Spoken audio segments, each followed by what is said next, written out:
There are a lot of people who are worried that Klaus Schwab is going to totally dominate their life and that the World Economic Forum agenda is going to leave them miserable and penniless. Today, I'm going to tell you why I believe that's just an excuse and show you examples from over 100 countries visited of where you'll be able to go if times get tough. Here's a tweet from one of our fans who said he spoke to a friend in the Netherlands who's hoarding fuel and water and food and bought a because he's convinced there's going to be nowhere to run. That's a common theme, and I'm going to talk more about that a little bit later in this episode. The tweeter said he spent 3 months in Zanzibar in Africa.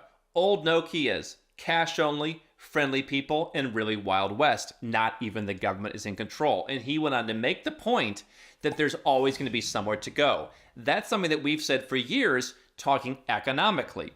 If you want to protect your money from something that some crazy Western government is doing, there's always going to be a place where you can go, whether it's a place to avoid the war on cash, whether it's a place to avoid crazy high taxes, whether it's a place to avoid a culture where people think that your success isn't yours, or if you believe your country is just changing and you want to go somewhere better. In my opinion, there will always be somewhere to go to fill the void. And even though a lot of Western governments hate competition and are trying to squash your ability to open offshore bank accounts and get second citizenship, the world is inherently competitive. And countries who want to put themselves on the map, want to be more wealthy, want to be more successful, always step up and say, hey, you want to pay less taxes? Come over here. Hey, don't want to do that? Come over here. And I believe the same thing will happen if times get tough in the West. Now, I'm not talking about my views on this idea of Klaus Schwab and the World Economic Forum. I'm simply saying if you believe it's a serious threat, that I'm going to tell you that you can avoid it by having a backup plan and another place to live. Because what Robert Kiyosaki told our audience at Nomad Capitalist Live in 2021 was that you're going to have 3 days when times get tough. Where can you get in 3 days? It's a good idea to have a little bit of extra food around the house. Being prepared, being ready for a power outage or whatever else could happen, good idea. But from my perspective, I don't plan to fight with the government when things get tough. I don't think that my vote counts. I don't think that I'm going to effectively fight back. And quite frankly, I don't want to live a life where I'm always fighting. I don't want to be on my roof, waiting for the military to come. I just want to be, as Doug Casey says, far away, watching it on television. In fact, I'm not even going to watch it on television because I'm just going to be well enough diversified and prepared that I'm going to be enjoying my life and creating value. I don't spend as much time worrying with this because I have multiple citizenships, money in all kinds of places, homes in different places, and each one has a different profile that would be a good place to go. So during the pandemic, when there were lockdowns in different places, I continued to travel. And there were times when certain countries were more flexible. There were times when I, as a permanent resident or citizen, had an easier condition than others. And quite frankly, for all the talk that Florida, for example, is the place to go, Malaysia, where I was living when COVID started, actually opened up sooner than Florida. And so I'm going to share my experience from being in over 100 countries, living in more than a dozen, about where there will always be a place to go. Because this idea that if the globalists take over America, there will be nowhere safe for you to be, I'm sorry. This is an excuse concocted by people who so desperately feel they don't have options. They feel so desperately out of control. They feel this patriotic duty because they were born in a country that no matter what happens, no matter how bad it gets, they're supposed to stay there and fix it, or they have no other choice. What I can tell you is countries have their own thought processes, their own cultures, their own goals. Part of the problem why the West is getting out of control is because it's what people, especially young people, want. 30% of Gen Z Americans say you should have security cameras inside your home to make sure no one ever suffers abuse. I don't think you'd find that in Serbia or in any number of other countries around the world. And so this idea that wherever the US goes, every single country will follow, just look at my big bellwether in the last year and a half, the Russia-Ukraine war.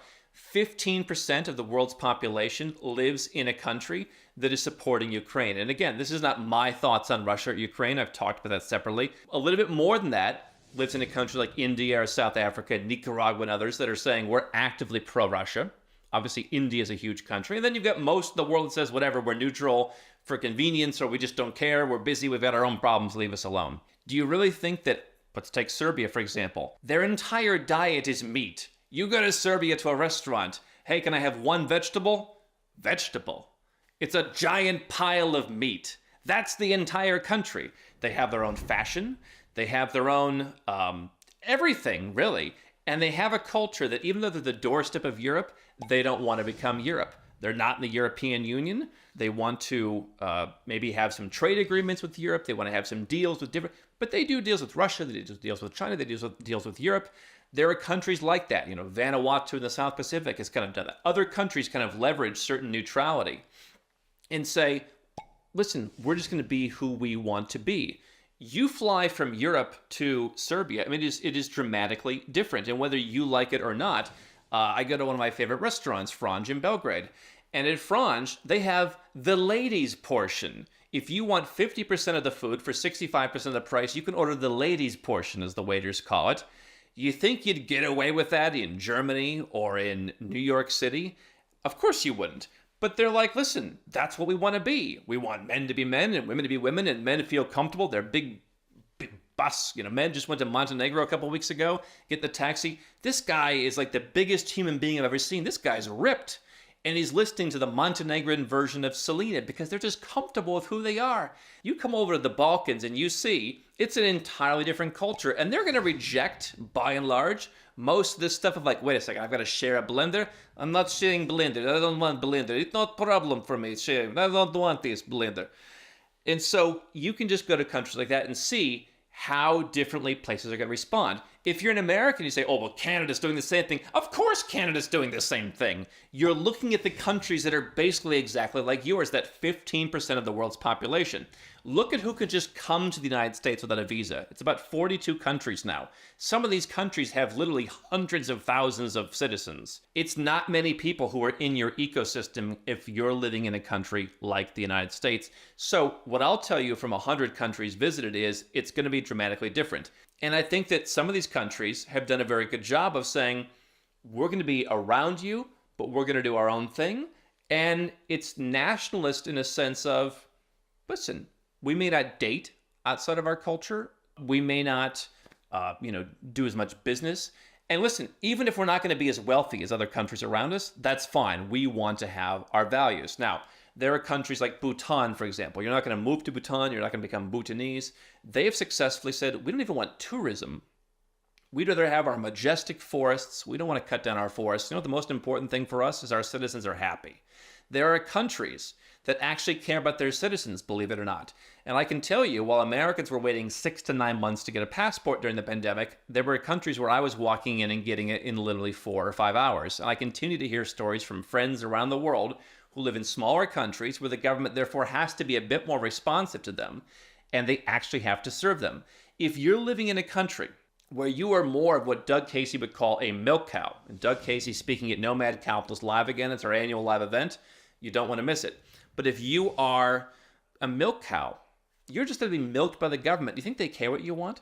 You have whatever thoughts you have about this WEF stuff. But what I can tell you is most people around the world are not talking about the stuff that you are talking about. Take it from the guy who spends time, pretty much 100% of his time, in these up-and-coming countries. Take it from the guy who's lived in that world for well over a decade now. Sorry to say, I think I get a little bit more of a vote on how the preferences of a place in the Balkans or Southeast Asia or South America or Central America works, or to a little extent, even Africa, because I've been to a number of places in Africa, than someone who just lives and watches CNN or Fox News or Newsmax or, whatever other channel you want to watch. Take a look, for example, at, this non-CBDC countries. There are countries, including a few Western ones, that said, we don't want these CBDCs. So if that's an issue to you, there's places where they're like, no, we don't want this. There are countries that are saying, no, we're not going along with the global minimum tax. Not that many, but there are some. There are countries that have said, no, we don't want to share our information on banking and certain things like that. This idea that there's nowhere to run is a sort of pornography for people who just don't want to move or feel they can't move. And so when I tell you that Nomad Capitalist helps 7- and 8-figure entrepreneurs and investors, you say, oh, well, if I'm not a millionaire, there's nothing for me to do. Of course there are things for you to do. Look at Central and South America. Many countries have residence programs. You don't even have to live there to keep your residence permit necessarily. And you can get that residence permit by having an income. $800, $1,000, $2,000, $3,000 for like the really foo-foo places. And you can have that residence permit and you can live there. We've talked about places where you can live for 25 cents on the dollar. And some of those places, quite frankly, I think are better than American cities. Not all of them, but some of them. And so there's somewhere where everyone can go. Now, if you are a 7 or 8 figure or 9 or 10 figure individual, you've got tax considerations. You probably want to get a better passport. I mean, there's a lot of things that we help you get. And unlike other companies that just focus on getting citizenship in one of 5 countries, we've helped our clients get citizenship in well over 24 countries, set up bank accounts in 40 countries, move to 31 different tax-friendly countries and a few non-tax-friendly countries. We are truly the architect and general contractor of bespoke plans for successful people who want to go where they're treated best and who realize that, hey, listen, maybe I want to live in my country for now. But if some of this crazy stuff I'm hearing about comes to pass, I want to have a place where I can be in 3 days, as Robert Kiyosaki told us. And so if you have these residences and citizenships and homes, part of what makes me very comfortable is I have a home to go to. I can go there, whichever is most convenient or whichever suits my lifestyle at the moment. And I have the ability to move around. If you're someone who has the capacity to do that and you're worried about some of the stuff that's happening in the West, I can tell you, yes, during the pandemic, for example, there were some countries that were more navigable than others. But if you have options, you're going to be in a much better position. You can have options no matter what. We created our live event, Nomad Capitalist Live, for everybody to come to, no matter how much money you have, and learn about some of the stuff that we talk about. Because I think everyone has the ability to move. If you have 7 or 8 figures, we help you because you've got, again, all the tax and finances and all that. There's a lot of stuff to figure out. So please, stop with there's nowhere to run. You don't have to go to Zanzibar. That's a little further afield. I will tell you that many expats have chosen to go to Paraguay. Some have just chosen to get a residence permit there and keep it in their back pocket. We call it a back pocket residence permit.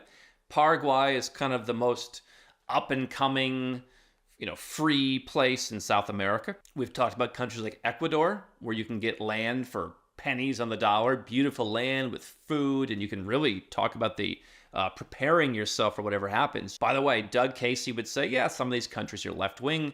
You'll just be the rich foreigner. They all right, whatever, he's over there. Leave him alone. So as the U.S. becomes, and other Western countries become slightly less relevant every year in a multipolar world, it's worth saying, what's the antidote to where I live now? Yes, as I always say, if you're American or you're Canadian, or you're Australian, and your grandfather was Greek, get that Greek passport. Give yourself the ability to live anywhere in Europe, but go one step further. What's the country that's totally different than where you live now, or the countries? Pick one to bank in. Okay? Maybe that's a Singapore, maybe that's a Liechtenstein, maybe that's whatever, where they focus on keeping your wealth safe. And then figure out where will you be safe. And if you do that, you don't have to worry. You don't have to be one of the folks getting angry at me that there's nowhere to go. And you can stop because you'll start seeing the world and you'll start saying, wait a second, people over there are much more conservative than my country. Wait a second, people over there, they fought a war 20 years ago. They don't want to go back to being told what to do. Wait a second, they were communists 30 years ago. They don't want communism. They want full-scale capitalism. That's why their economy is now freer than the U.S., even though it was communist 30 years ago. You will start to see this. It's what I've seen for many, many years of my life, and it's why I've realized there is going to be somewhere to go, because some place is going to want to say, we're here, we're ready to be competitive.